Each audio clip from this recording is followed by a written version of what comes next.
भगवान ने कुत्ते को बनाया और कहा, पूरे दिन अपने घर के दरवाजे के पास बैठो और जो भी आए या गुजरे उस पर भौंकना। इसके लिए मैं तुम्हें 20 वर्ष की आयु दूंगा। कुत्ते ने कहा, यह बहुत लंबा समय है भौंकने के लिए, मुझे केवल 10 साल ही दीजिए और बाकी 10 मैं आपको वापस करता हूं। भगवान मान गए।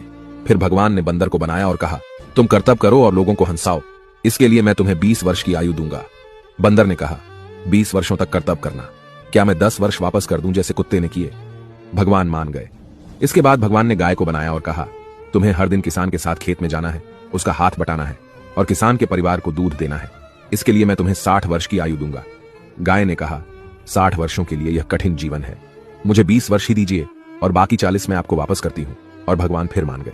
फिर भगवान ने मनुष्य को बनाया और कहा, खाओ, सो, खेलो, शादी करो और अपने जीवन का आनंद लो, इसके लिए मैं तुम्हें 20 वर्ष की आयु दूंगा। लेकिन मनुष्य ने कहा, केवल 20 वर्ष? क्या आप मुझे कुत्ते द्वारा 10, गाय द्वारा 40 और बंदर द्वारा लौटाए गए 10 साल और नहीं दे सकते? भगवान मान गए और कहा, ठीक है, मैं तुम्हें 80 वर्ष की आयु देता हूं। इसलिए हम पहले 20 वर्ष में खाते, सोते, खेलते और आनंद लेते हैं। अगले 40 वर्षों में हम अपने परिवार को सपोर्ट करने के लिए सूरज में मेहनत करते हैं। अगले 10 वर्षों में हम अपने पोते पोतियों के मनोरंजन के लिए बंदर की तरह कर्तव्य करते हैं और आखिरी 10 वर्षों में हम बरामदे में बैठकर सभी पर चिल्लाते हैं। यही मानव जीवन है।